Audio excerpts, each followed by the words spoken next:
First day first സ്റ്റേക്ക് show ഒരുമിച്ചുള്ളായിരുന്നു. അപ്പൊ ഇത് ഞാൻ അന്നത്തെ തലേദിവസം ഉറങ്ങിയിട്ടില്ല. എന്ന് വെച്ചാൽ എക്സൈറ്റ്മെന്റ് ആണ്, ഇവർക്കാണല്ലോ ആക്ഷൻ വിളിക്കാൻ പോകുന്നത്. നമ്മള് കഴിഞ്ഞ സിനിമകളുടെ എല്ലാ സീനുകളും ഇങ്ങനെ വരുന്നുണ്ട്. അപ്പം തിരിഞ്ഞും പറഞ്ഞു കിടക്കും. അപ്പൊ ഞാൻ ഉള്ളോട് പറയും, നാളെ ആർക്കാ നമ്മൾ ആക്ഷൻ വിളിക്കാൻ പോണത്?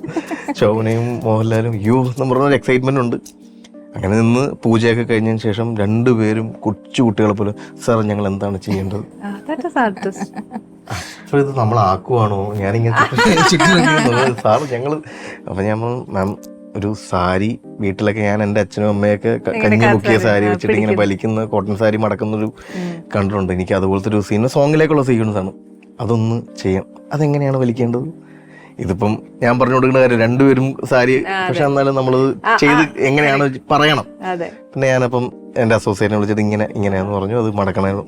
പിന്നെ അത്രയും കാണിച്ചു കൊടുത്തിട്ട് ഓക്കെ ചെയ്യാമെന്ന് പറഞ്ഞ് അത് അങ്ങോട്ട് ചെയ്തു. അപ്പം ചുറ്റിനും ഇങ്ങനെ നോക്കി നിൽക്കുന്ന ആളുകളെല്ലാം, എൻ്റെ അച്ഛനും അമ്മയും അപ്പുറത്ത് ഒരു ജനലിൽ കൂടി ഇങ്ങനെ നോക്കുന്നുണ്ട്. അവരുടെ മോൻ ലാലേട്ടനും ശോഭനയ്ക്കും ആക്ഷൻ വിളിക്കുന്ന കാണാൻ വിളിക്കുന്നുണ്ട്. അപ്പോൾ ഫസ്റ്റ് ടേക്ക് അത് ചെയ്ത് കഴിഞ്ഞപ്പോഴത്തേക്കും അതിൻ്റെ ഒരു ടൈമിങ് ഫോക്കസ് ചെറിയ പ്രശ്നം വന്നു. അപ്പോൾ അമ്മ അവിടെ ശരിയായില്ല ഇങ്ങനെയല്ല സാരി വലിക്കുന്നത്. അപ്പോൾ അത് കഴിഞ്ഞിട്ട് വീണ്ടും ഒരു വലിയും കൂടി വലിച്ചവര് അവിടെ ഒരു എന്താ പറയാ, അവിടെ ഒരു റൊമാൻസ് ആ റൊമാൻസ് സീക്വൻസ് കാണിച്ചു കഴിഞ്ഞപ്പോഴത്തേക്ക് അമ്മ അവിടെ ഒന്നും. എനിക്ക് ഏറ്റവും തോന്നിയ എന്താ അറിയോ, ശരിക്കും സാറ് അവർക്ക് ആക്ഷൻ പറയുന്നതിനെക്കാട്ടിലും അവരുമായിട്ട് വർക്ക് ചെയ്യുന്നതിനെക്കാട്ടിലും ഏറ്റവും കൂടുതൽ മനസ്സ് നിറഞ്ഞ ആ രണ്ടുപേർക്ക് കേട്ടോ. ആ അച്ഛനും അമ്മയ്ക്കും ആ ഒരു നിറവ് ആ മനസ്സിനകത്ത് ഒരുപാടുണ്ടാവും. ആ ഒരു നിമിഷ നേരമുള്ള ഒരു ബ്ലെസ്സിങ് ഉണ്ടല്ലോ, അത് ശരിക്കും ഭയങ്കര നമ്മളെ എന്താ പറയാ, എത്രയോ വലിയ അനുഗ്രഹമാണത്. അതെപ്പോഴും നമ്മുടെ കൂടെ ഉണ്ടെങ്കിലുണ്ടല്ലോ, വി ക്യാൻ എന്താ പറയാ ഹൈറ്റ്സിലേക്ക് എത്തും. അതാണ് നമുക്ക് വേണ്ടിയത്. ഡെഫിനറ്റ്ലി. ഇതെന്നെ ഒന്നും മിണ്ടാതിരിക്കുന്നത്, ഞങ്ങൾക്കൊന്നും സംസാരിക്കാനില്ലേ, വീട്ടുവിശേഷമൊക്കെ പറഞ്ഞു ഇനി ഞങ്ങൾ തമ്മിലൊന്നും പറയാം. സിനിമ പറയല്ലേ. അല്ല, ഒരു കാര്യം ഉണ്ടല്ലോ, എന്റെ മര്യാദ കടന്ന് ഞാൻ ഒരു കാര്യം പറയട്ടെ, ഞാൻ ഇതുവരെ പേര് വെച്ചില്ല. എനിക്കും അറിയാൻ മേല, നാട്ടുകാർക്കും അറിയാൻ മേല. എന്തൊരു നാണക്കേടാ അല്ലേ? പേരെന്നാ? Revathi Roy.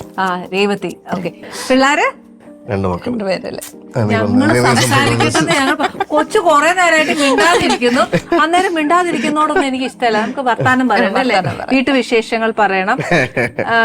First day first show ആണോ കാണാൻ പോകുന്നത്, അതോ പ്രിവ്യൂ അങ്ങനെ വല്ലതും കണ്ടോ? ഒന്നും കണ്ടില്ല. ആണല്ലേ? എങ്ങനത്തെ പടം ചെയ്യുന്ന ഇഷ്ടം? ഈ 3 പടത്തിൽ ഏതാ ബെസ്റ്റ് ഇഷ്ടം? പറഞ്ഞു കേട്ടാലും തുടരും കണ്ടില്ല. ഓക്കെ. അല്ല, ഓപ്പറേഷൻ ജാവ എപ്പോഴും എന്തായാലും ഓൾ ടൈം ഫേവറേറ്റ് ആണ്. നമ്മുടെ ആദ്യത്തെ കുഞ്ഞ് എപ്പോഴും പ്രിയപ്പെട്ടതാണല്ലോ. പിന്നെ ഈ പറഞ്ഞ പോലെ സൗദികളൊക്കെ ഓപ്പറേഷൻ ജാവയുടെ സൗദി വെള്ളക്കാന്ന് വെച്ചപ്പം വീട്ടിലാണെങ്കിൽ എല്ലാം ഓപ്പറേഷൻ ജാവയ്ക്കായിരിക്കും വോട്ട് പോകുന്നത്. പക്ഷെ സൗദി വെള്ളക്ക നമ്മള് എന്താ പറയുക, ഒരിക്കലും നമ്മള് എത്താൻ പറ്റാത്ത സ്ഥലങ്ങള്, ഇപ്പം നാഷണൽ അവാർഡ് കിട്ടി, അങ്ങനെ ഒക്കെ, അങ്ങനത്തെ ഒരു പ്രത്യേക ഒരു എക്സ്പീരിയൻസ് ആണ് ഫിലിം. പക്ഷെ തുടരും ലാലേട്ടൻ. നമ്മളെല്ലാരും ശരിക്കും പറഞ്ഞാൽ വെയിറ്റ് ചെയ്യുന്ന ലാലേട്ടൻ ശോഭനേച്ചി ഇതിനെ കാണാനായിട്ടുള്ളത്. നാട്ടുകാർ മുഴുവൻ നമ്മള് കഴിഞ്ഞ വർഷം ഈ സമയത്തായിരുന്നു, വെക്കേഷൻ ടൈമിലായിരുന്നു ഷൂട്ട്. അപ്പൊ മിക്കവാറും ദിവസം ഞാനും പിള്ളേരും ഇവരെ കാണാനായിട്ട്. ഭർത്താവിന് സുഖമാണോ, നല്ലോണം ഇരിക്കട്ടെ, ഒരു കുഴപ്പമില്ല. ഞാൻ ലാലേട്ടൻ ശോഭനേച്ചി കണ്ടിട്ട് വരാം. ഒരുപാട് ഇപ്പം ഞങ്ങളുടെ വെഡിങ് ആനിവേഴ്സറി, എന്റെ ബർത്ത്ഡേ അല്ലേ, ഇവളുടെ ബർത്ത്ഡേ, രഞ്ജിതയുടെ ബർത്ത്ഡേ, രഞ്ജിതയുടെ വെഡിങ്, അങ്ങനെ എല്ലാ സെലിബ്രേഷനും മോന്റെ ബർത്ത്ഡേ. അപ്പം ഞങ്ങൾക്ക് ഭയങ്കര സ്പെഷ്യലാണ്. എല്ലാരും കൂടെ ഉള്ള നമ്മുടെ ജീവിതത്തിലൊക്കെ ഒരു ആഗ്രഹം, എല്ലാ മനുഷ്യരുടെ ആഗ്രഹമല്ലേ അവരുടെയൊക്കെ ഒപ്പം എങ്ങനെയൊക്കെ നിൽക്കുമെന്ന് നമ്മളൊരിക്കലും. അത് ശരിയാ.